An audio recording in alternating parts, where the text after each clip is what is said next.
vice president at a company called Trivium. Shuchi has worked with many companies to raise money or getting them acquired by other larger companies. Shuchi has managed due diligence for the fundraising of startups that have collectively raised over $100 million and has been instrumental in setting up international operations in India, Israel, and China for US operations. Her speech today is called Things That Don't Fall into Any Specific Bucket, but you still need to think about. Please welcome Shuchi. Thank you. Hello, everyone. My name is Shuchi, and I have worked with close to 40 startups, and I feel every startup has had their own journey. And it's, I actually had a really hard time figuring out what is it that I can tell you that you won't find on Google, because Google has all the answers. You could just do a simple Google search. And, but one thing I feel that you can't find is probably the experience that comes with doing something on your own. And startups are kind of comparable to traveling to India or Mars, for that matter, where unless you've been there, it's very hard for anyone to tell you what that path, that journey, that experience will be like. So for every single person, it's different. And yeah, sorry to burst your bubble, but this is kind of what success looks like. And to be successful and to get to where you want to be in life, it's a journey.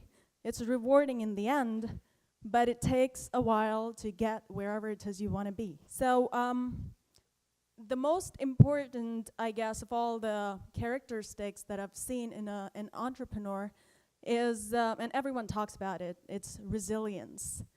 And I actually want to share a story about one of the startups that I worked with, and that has taught me a lot about life, about people. And I normally would not share this, but I think people, it's good to share the story. So it was probably 2008, November, and I had forgotten my wallet at my mother's house.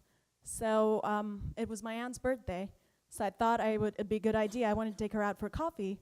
So I just went to my mom's house to get my wallet, and I come back, and I see 1,000 cop cars, choppers in the air, paramedics, and it was kind of scary. So I texted one of my coworkers, and he responded back, and well, a certain someone who had lost their job in the morning came back, and basically we lost our CEO, our VP of Finance, and our VP of Operations, and the office manager.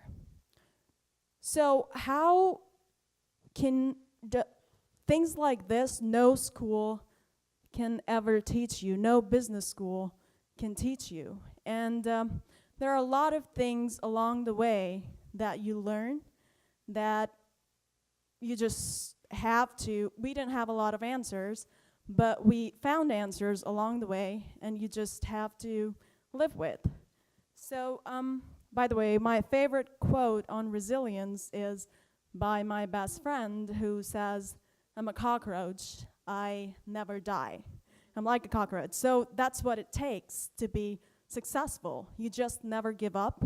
You keep going, and yeah, that's. So what are the qualities of an entrepreneur? Where do you begin? You have to have a vision. You have to be able to, startups are nothing but a series of decisions that you make along the way, and it's people who make those decisions. So it's very, very important to have the right set of people on board, people who will be with you in the journey, and your goals are aligned at the end of the day. That's all that matters. Another important characteristics, it's a numbers game. When you go out to, an example, when you go out to raise money, there will be 50 rejections unless you're super lucky and you get money by the first and the second pitch. There will be a lot of rejections. So how do you deal with that? That again comes with experience, and it's a super important skill to have, and humility, empathy, compassion. It's all about people. So these are the basics that you are essential for running a company, and that I have definitely seen over and over in all the successful startups that I've worked with. It's people say that so-and-so had an overnight success, but overnight success in general is 7 to 10 years. So you have to be prepared. You have to be. It takes a lot of. If you do a research on all the successful entrepreneurs, they've had their path, they've had their journeys, and you have to be ready to dedicate at least 5 to 7 years of your life, and be ready to make all the sacrifices that come with it. One of the advices that I feel, especially for this crowd, the younger generation, is don't do it for the wrong reasons. Don't do it because everyone else around you is doing it, and that's the thing to do. It's unless it resonates with you as a person, unless your purpose in life kind of aligns with what you want to do, I think it's really essential to stop and think.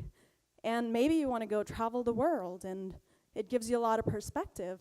And sometimes there might be ideas that resonate with you as a person that you want to bring back to Silicon Valley. Provides the best ecosystem for technology, for ideas to thrive, so you can bring them back and work on them in Silicon Valley.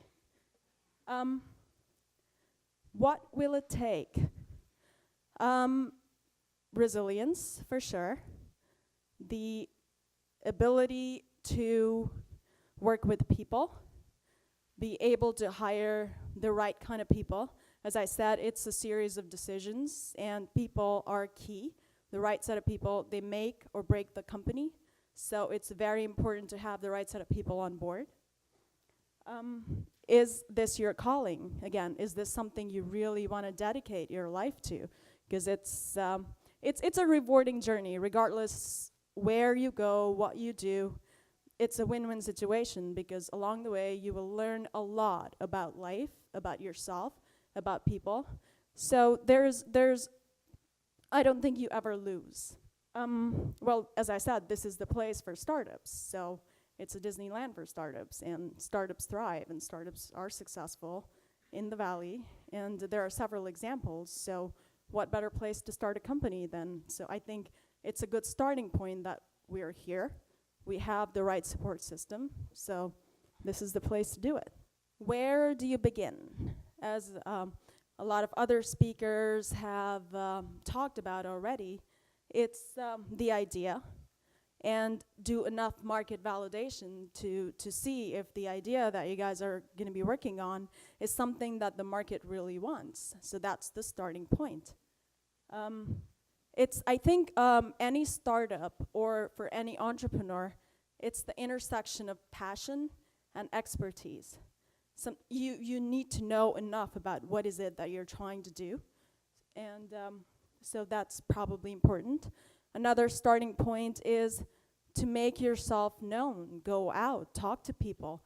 There's so many communities that you could be a part of, and especially like things like Women 2.0, which I was a part of for quite a while when the organization started. So that's a good platform for all the aspiring women entrepreneurs in the room. And there's incubators, accelerators, like 500 startups. There's StartX, which is a startup Stanford incubator program. And there's several other resources that you could potentially use to start out.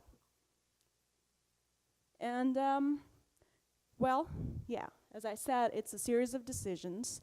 So make sure you have the right people on board who support you and who will be there with you to along the journey.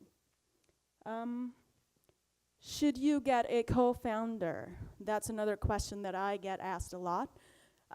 Yes, it might be a good idea because it's always a good idea to have someone you can kind of brainstorm with and someone who's on the same wavelength, if you will, who understands you, which is sometimes really hard to find. But I think from an investor standpoint also, they prefer if you have a co-founder. There have been several instances where it's just a sole person who's had a successful startup, so there are no rules per se. Again, should you raise money or not? That depends on where you want to be. I think it's important to raise money if you want to scale your company, and these are all logistics. I think you can come talk to me, and there's several other. It's a good support system, so you can ask the right questions. You can. There are no rules, but there still are some rules. Measure, try, test some more, throw some away. This applies both for the product as well as everything, I feel, whether it's people. So people can be the most expensive thing in life, in startups. So you need to make sure that you have the right set of people on board. Can't emphasize enough on the importance of having or not having the right people. So,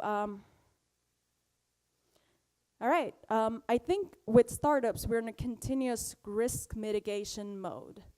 That's what we have to live with on a continuous basis.